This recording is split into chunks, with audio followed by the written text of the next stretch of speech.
Hello, welcome inside the Hera Press Box episode. What would that email say? 28?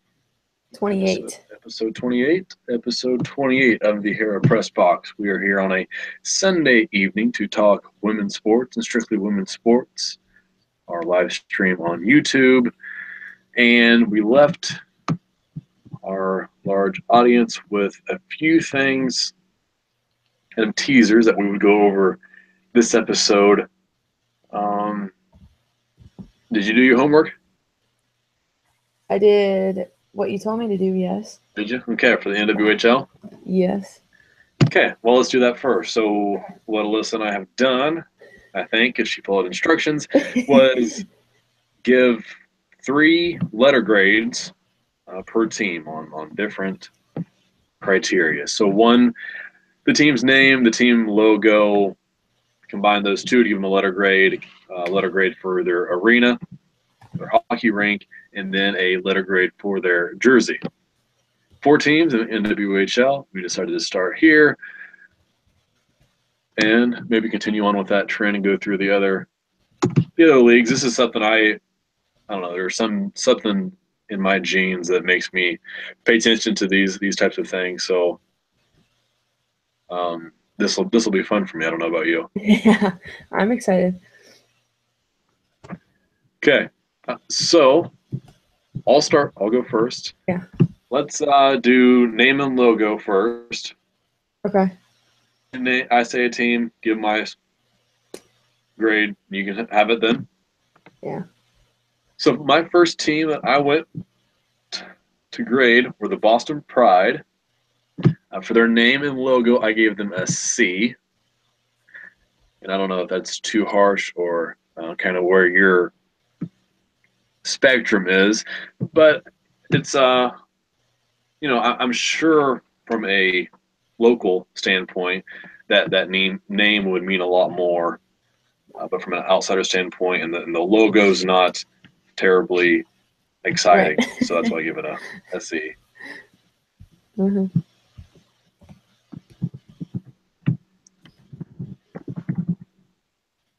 You want me to go? Yep. So yeah, I'm in the same boat with you. I gave them a C as well. I don't think it was necessarily anything too exciting to look at. I don't even know if they necessarily have a logo, if that is considered to be a logo or not. Yeah, just kind of the slash marks in the eye in the Pride. Right. So yeah, I lost 8 points there. Yeah. Okay, moving on to the Buffalo Beauts and their name and logo. I gave them a C+, and this was difficult for me because the Beauts name, the Beaut, it's a great play with that word coming from it's like a Canadian, or it just seems right with being within hockey, right? The beaut of a goal or a beaut of a shot, a beaut of a play. So little credit there, and I guess I'm just not a huge fan of the Buffalo that they use, so that's what got them down to a C+ for me. I gave them a B in the sense of I didn't want to give them the same grade that I gave Boston because they actually have some sort of logo that actually makes sense, and I'm agreeing with you that I like that it's the Buffalo Beauts. I like that name a lot. The Connecticut Whale receive a B- from me. It's an interesting name, right? It's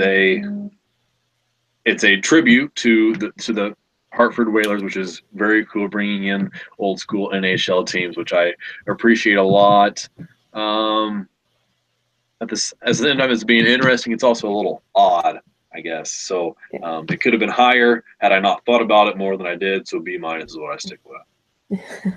I gave them a B in the sense of, like you just said, it didn't really make sense. I don't get maybe why. I get that it's old school and it's a nod to hockey, old school hockey there, but I didn't get that one. Yeah, and then finally, I don't know where you'll stand. I'm sure we'll figure out in the next 10 seconds where you do stand. But the New York Riveters, A.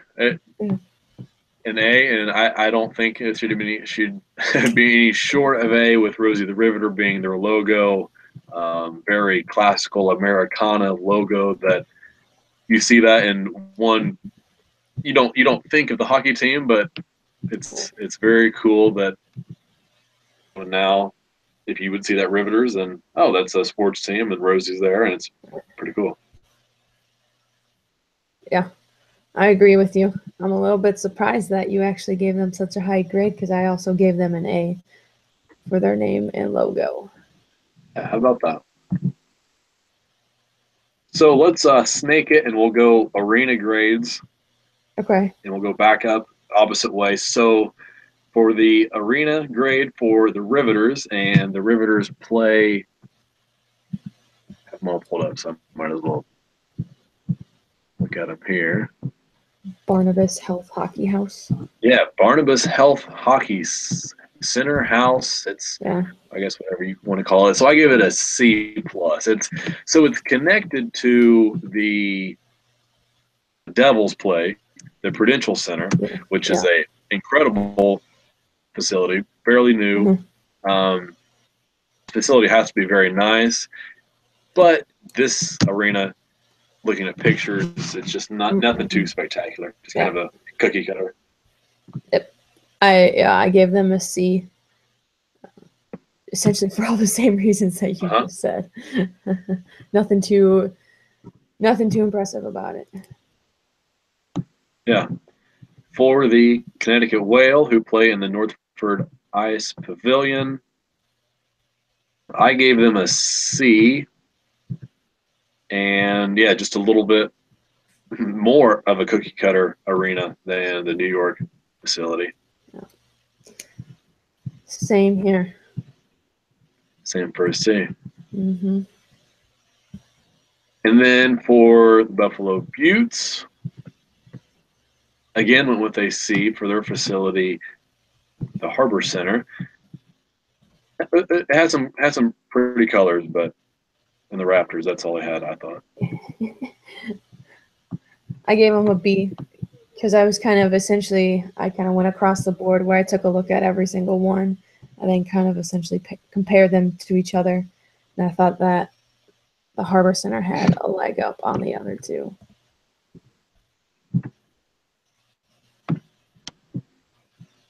Okay, so for the final arena that we'll grade, which is the home of the Boston Pride, the Warrior Ice Arena, A for the Warrior Ice Arena.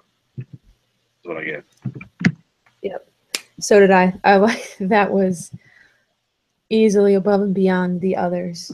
Yeah, I am interested to know how that. So one side is seats. So what I got a picture here: 10 rows up of seats, and the other side, no seats, just glass. So I wonder how that affects the sun would affect the ice from that, considering LeBron Arena in Wisconsin sees time where the sun is on the ice, and that has affected play. So I'd imagine they thought that through. I'm sure there's some type of glass. I don't know too much about shades on it or something. You would hope, or you would think that they probably would have figured out by now that having glass on all one side probably wouldn't have been the greatest idea. But it's pretty cool. Yeah, it is really cool. Moving on to the jersey grades now for the Boston Pride. I gave them a C. They look too much like the Bruins for me, and I'm just not a fan of that. Yep. I agree. I gave them the same thing. Again, I think I kind of did it in combination with the logo, in the sense of it's not really a logo or anything like that. For the Buffalo Buttes, so their colors that they use, the light blue and the gray and then black, I've always been a fan of that, but they just didn't get it right for me. I gave them a C plus. Yeah, I gave them a B pretty much because they were better than Boston's jersey, so I wanted to give them a little bit better grade. Makes sense. Connecticut Whale. Again, these colors are awesome. We're using the Hartford Whalers colors. The street sign green and ocean blue of the Hartford Whalers. I gave them a B+ for their jerseys. Yeah. I gave them an A. I think those are probably, they're close to being my favorite jersey. We'll see. Mm-hmm. Next one is obviously favorite jersey because we only have one more left. But they're pretty cool. I'm a really big fan of the colors. The logo is pretty much just what does it for me as well.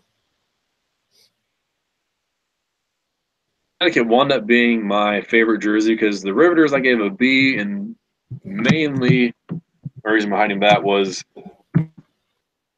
love the logo, give the logo a great grade, but difficult to put that on the front of a uniform and have it be a great uniform. It's just sort of an awkward front, in my opinion.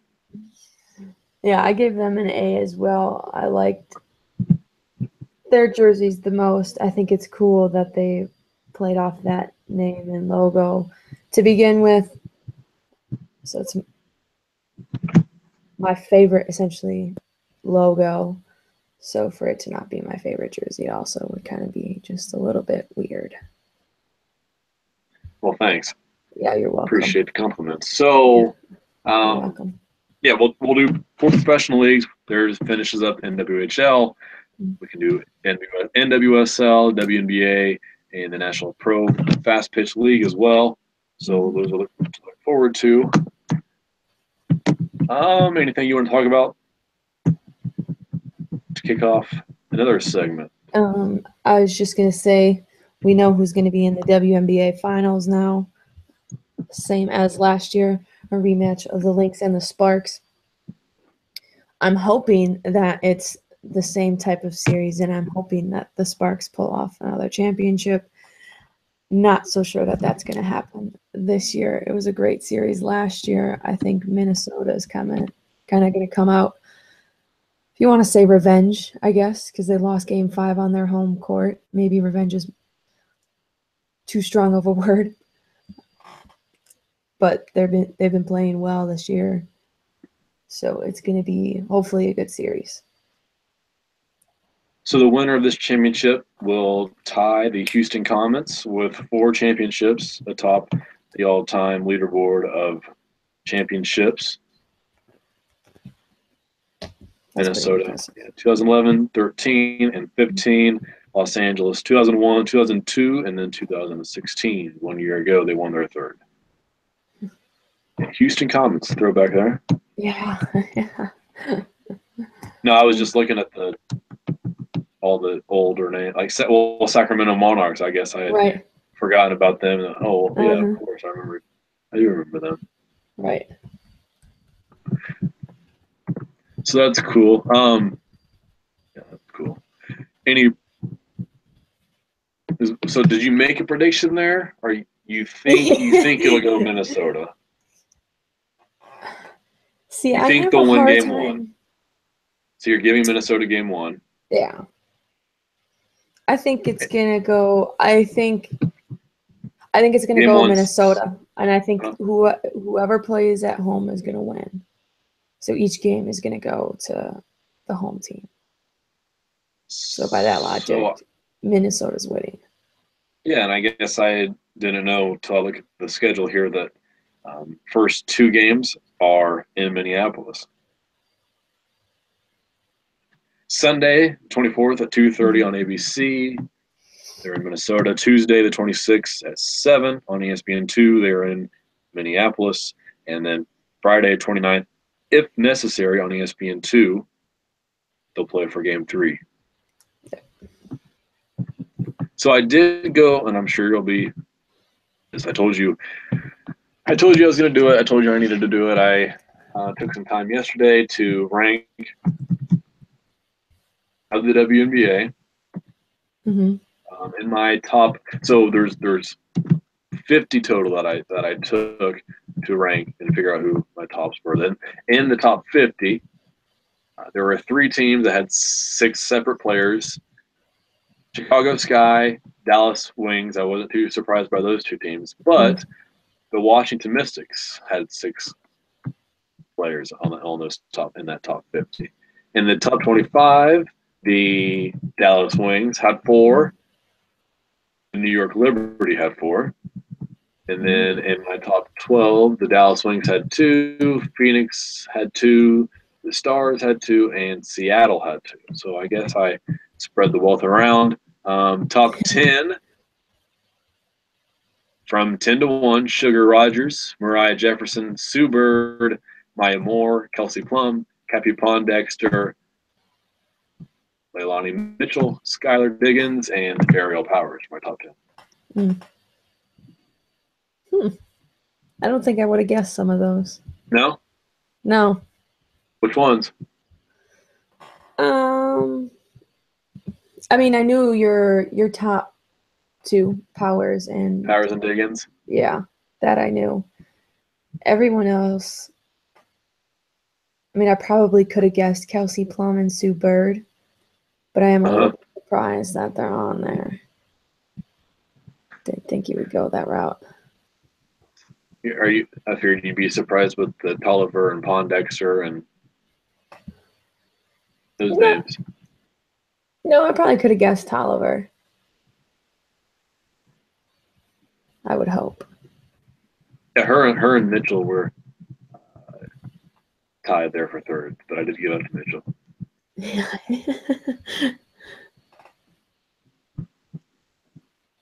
Thursday, I did have a suggestion that I would throw out.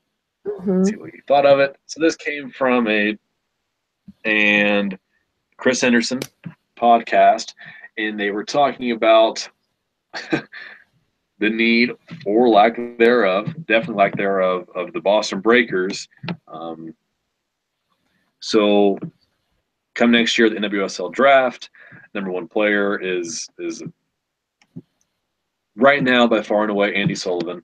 Going to take a incredible performance over the next 20, 15 games of the college season to become close to Andi Sullivan and have teams considering picking them with the number 1 pick. So Boston Breakers in line to be the number 1 pick right now, which means they would be stupid not to take Andi Sullivan. So John Lipsitch made the suggestion about trading that pick. And he suggested trading it for a veteran midfielder to a team that it makes sense for. What? I'm guessing where you're going with this. I'm sorry. You're wrong. Oh, okay. It's not that team. Okay. So there's a team that has 3 midfielders, all I think that's in line for if they're worth a first-round pick. And obviously they could package the deal to make this make sense for both teams.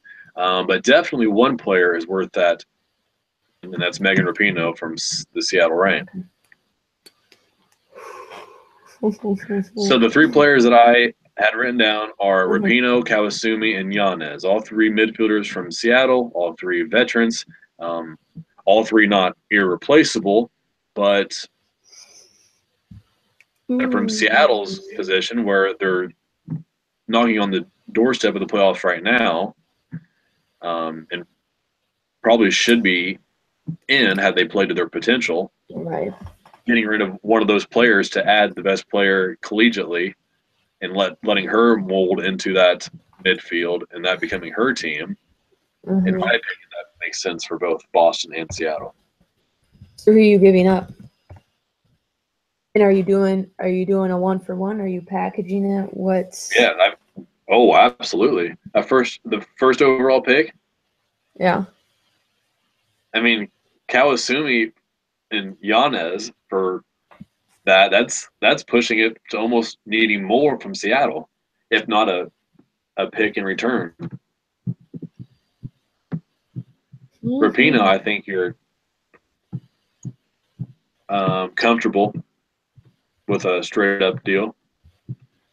You think that they would You think that they would trade away Megan Rapinoe? In what sense are you asking that question? In the sense of you think Seattle would trade away You Megan playing your Rapinoe? loyalty card again? Yeah, a little bit, yeah. Okay. I mean, if we're trying to win, but and I mean the loyalty card in a small sense, because I think Megan Rapinoe is so much better than I think we think she is. oh, I've called her the best player on the national team for the last 5 Right. episodes. I know I'm not saying you, but I'm just saying in general, I think that that's someone that's on that team that's a leader and that has just her level of play is at such a high level and has been for however many years now.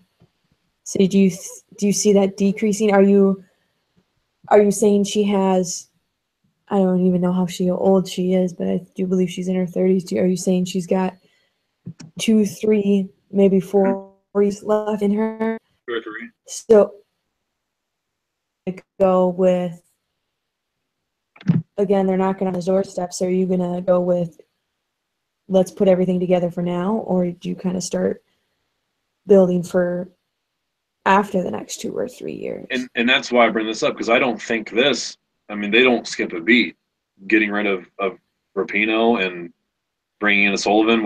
That might take 3 games for her to say, okay, this is I'm the 5th best player on this team. I don't really need to do anything besides wait for somebody to pass me the ball or make good passes. Essentially, that's all Sullivan would need to do. I don't think this would be a move just like had the Dash traded Lloyd. This would be a move, in my opinion, that is a move for the present and a move for the future.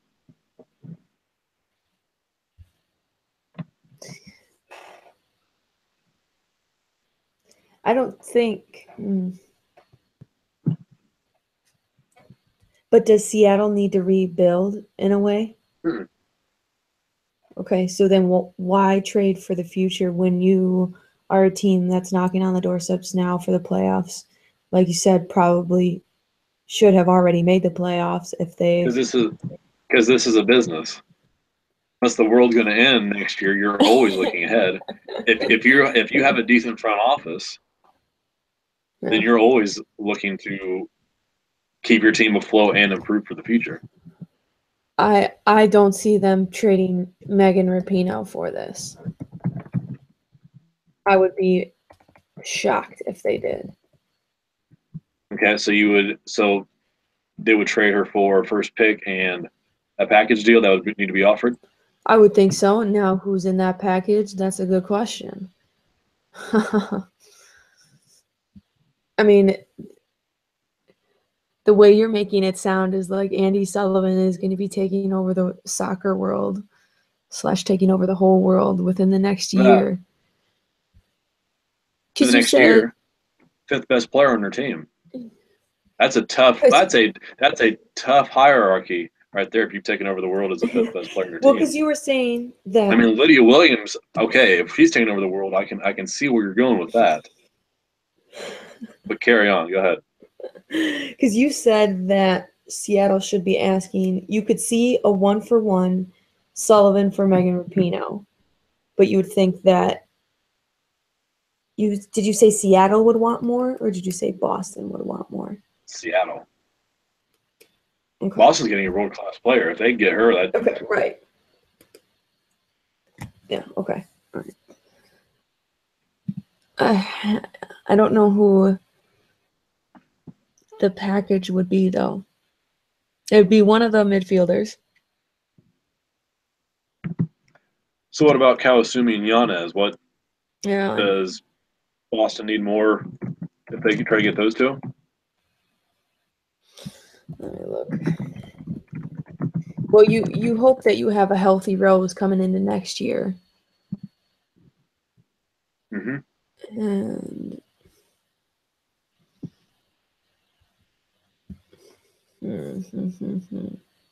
And I don't even. Are you sure Seattle would want a midfield if they're going to go get Right. Andy Sullivan Right. in that deal? Yeah.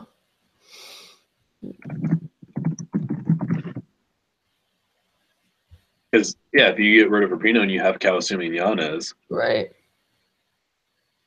Right. Mm.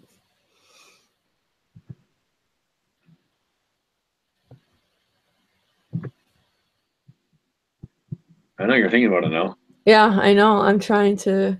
This is take me longer than tonight to course through, just because I don't know if you make that trade. I don't know how you can. If you're trying to win now, why split up a team? It's like when It's one player. teams win. Yeah, but that's true. But you don't know how this new player is going to fit into your system or fit in with the team. Because Andy Sullivan could come in and just be completely uncomfortable, or not that I see that that's going to happen, but just the system isn't right for her. It just So there's two teams right now that in that league that have literally done nothing in the last 2 to 3 seasons. One of those teams is going to finish 8th in the league. mm-hmm. One of those teams is going to finish 7th in the league. Anybody you ask with any kind of insight to the draft and prospects, those are the two worst positions to be in, and that those two teams, it's their own fault. Those two teams are FCKC and Houston. Yeah. Chris Henderson will say that FCKC is the worst run team in the league, and that they are going nowhere fast. And we've obviously had our discussions about the dash. So at some point, not shaking things up is only tearing the team apart, and that's where those two franchises are. If I remember right, the Reign at one point last season down the stretch were the favorite to win the championship, and Yes, from what I remember at the end of last year as well.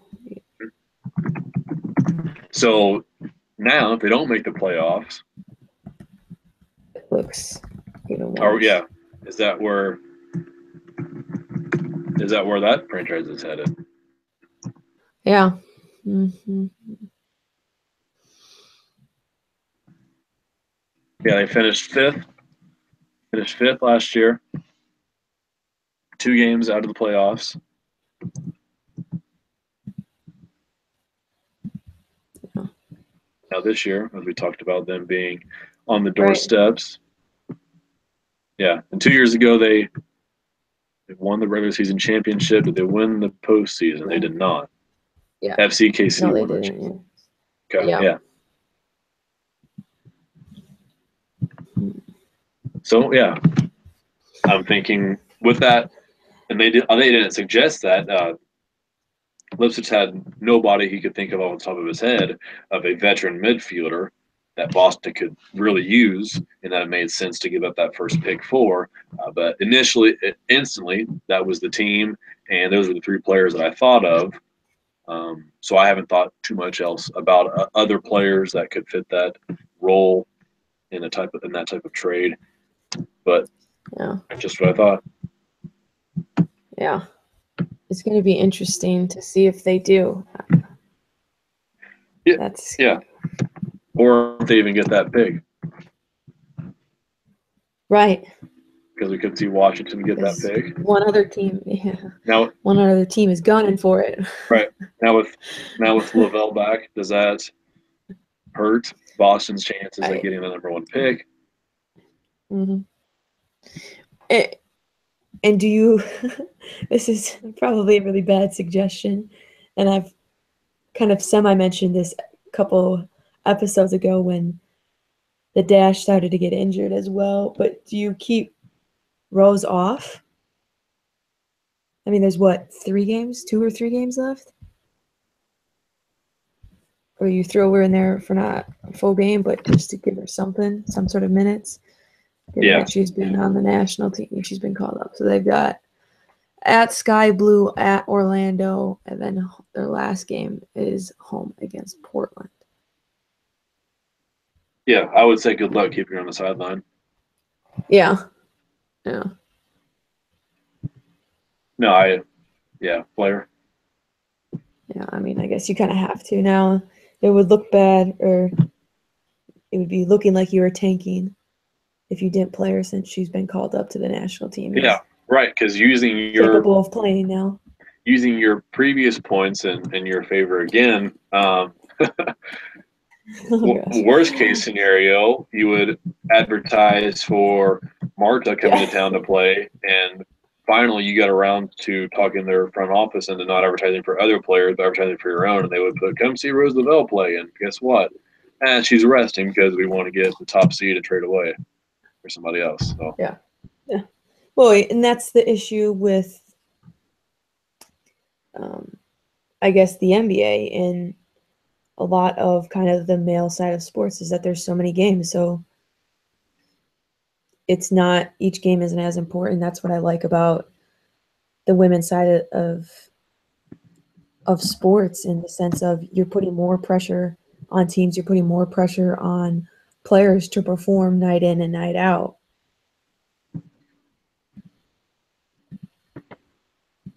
So you mentioned, this is something I want to talk about for a while now, but just haven't gotten a great time to talk about it, and that is the extended length of schedule this year. Games in the WSL. The maximum has been 20. Have you noticed anything, any difference there? What do you think about the 24-game schedule as a fan, from a fan standpoint, from a looking at your favorite team standpoint, or from an entire league standpoint? Any opinions? Right off the bat, that stretch where the Dash, I think they played 3 games in 1 week, and it was it Portland, Boston, then Seattle, or Seattle, Boston, then Portland? Something along those lines, of where it was just, or maybe it was within 10 days or something like that. It was just ridiculously long travel days, and switching from coast to coast, I think, is a lot. And I know that almost every team has had some sort of schedule like that, where they're going to be traveling and they're going to be playing 2 or 3 games within a short.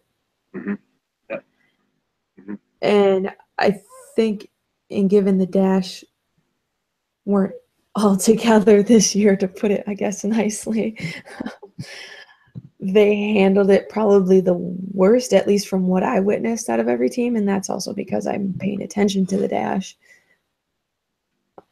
But I think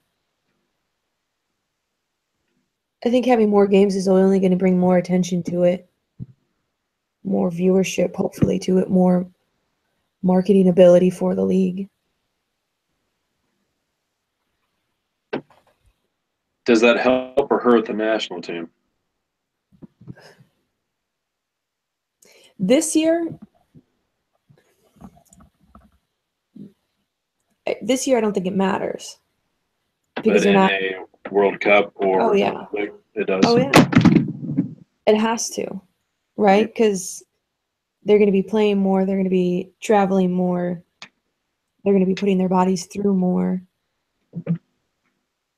So it's just...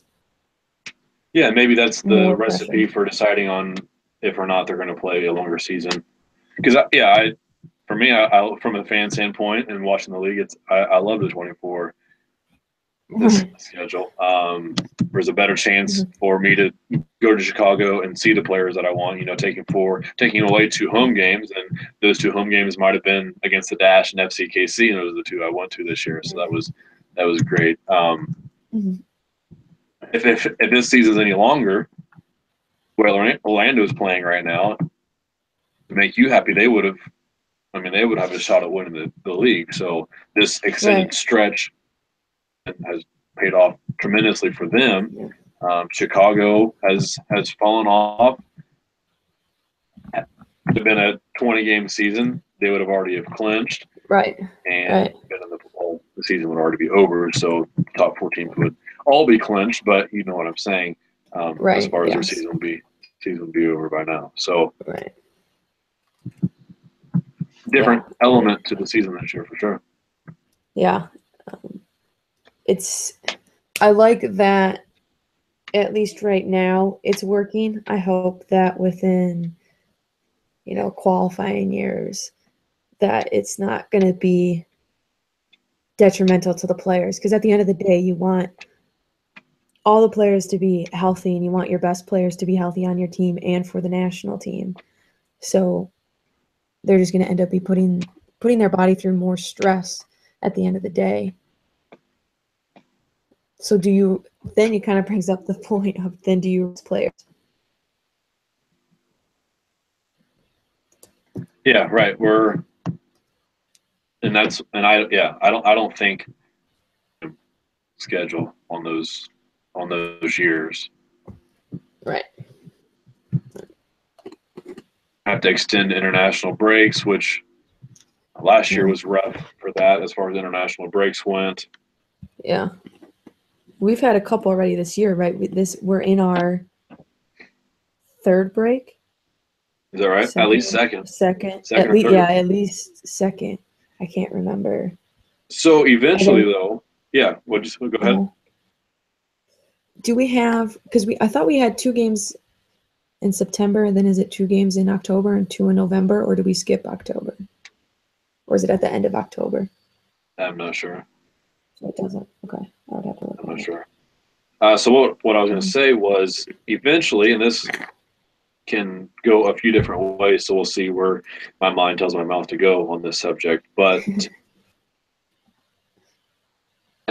those international breaks or stretches last season where there weren't international breaks, but the international players were gone playing for their national teams, the U.S. included, and obviously those players would then miss their club teams.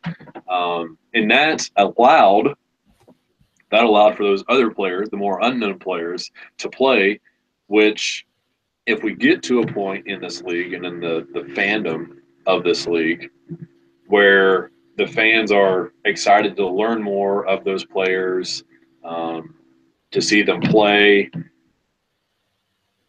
then I would still be fine with a system like this, a 24-game system where those national players are leaving to go play.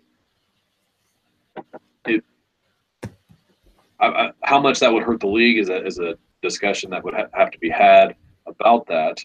But we see, I think Jen Gordon tweeted something about how these stories on Lifetime are supposed to be bringing unknown stories to the public about these players, but the only players that have had these stories on are the national players and the players that everybody already would recognize anyway, not those other players that would be brought in those situations like last year. Yeah, speaking just to the part of having those breaks, but still your national team players are gone, but you're still playing club WSL. They're still going on. I think when it was back in the Tournament of Nations, we thought that they were still going to be playing. So it was going to be, I think the Dash were missing 6 or 7 players. So point in time where do you kind of pick and choose, could they have played this past weekend with everybody gone? Or do you know what I'm saying? If you could pick or choose when you keep playing, when you don't play.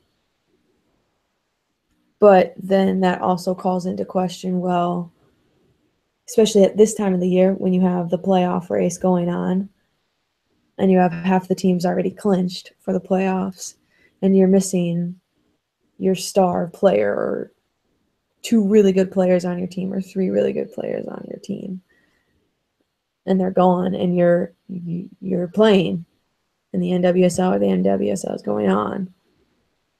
How do you determine that? So one thought I just had was, I think you mentioned in one episode about, or you wanted or you thought it'd be better, cooler to have more teams in NWSL playoffs. And that thought comes to my mind here because so many games with players even play for the national team. You're not at full strength in the preseason because you have missing players. So those games become more or less glorified exhibitions. Not necessarily the best team is going to win. Maybe the best coach team is going to win, but missing those players on paper, the best team is going to win on paper. Right. So an answer to that or a solution could be to add more playoff teams, to have 6 playoff teams in or 2 more, just in case you have a Portland Thorns team who is losing half of their starters to go play national. Yeah. Every one of those games that they played with other national players, they get beat. Well, they drop down, but they can still hang on for 6th place, and that gets them into the playoffs. Yeah. And hopefully the schedule worked out to where those international players are there for the playoffs, because that's where the fans want to see the best and who's going to win on paper and on the field. If you add the way that it's set up right now, if you add 2 more teams to the playoffs, does it take kind of I don't know if this is the correct word for it, the kind of the exclusivity of the playoffs out? Does it take that part out? Because if 60% of the league makes the playoffs, is it, as I guess, quote unquote, cool to make the playoffs then? Well, I think in that instance, like I talked about, where if you're losing all those players and 20 games without your top 4 to 6 players, it is that's still an accomplishment to make the playoffs. Right. Yeah. Having not your best player, so it's not like we finished 500 and we made the playoffs. How good are we? Actually, well, we did that without the likes of Klingenberg and Horan and Tobin Heath. So actually, that's pretty good that we finished 500 without those players. So that's my thought there. Yeah. I think we need to add more teams to the league before we start adding more teams to the playoffs. But I understand where you're coming from. And that would help too, because then you're only going to have, as opposed to possibly 4 to 6, just 1 to 3 players be on national teams. So that helps as well, adding more teams. So I guess commissioners first on the to-do list, and then other stuff on the to-do list. That's right, commissioner. So we are at 43 minutes right now on the dot, at least on my clock. So next Thursday, if you're available, I think I'll be available. I think. Yes, I do believe. Okay, and if we are available, then we'll let's run through predictions for the final 2 NWSL game days plus NC Courage. They'll have their makeup game, but we can just run through predictions, get our records to see who we think are going to make the playoffs in the last 2 spots, and we can even figure out who we have for the race for Andy Sullivan or race for Megan Rapinoe, and we will talk about anything else we have. If we want to do the letter grades, I guess we can do that, and that could probably be our 2.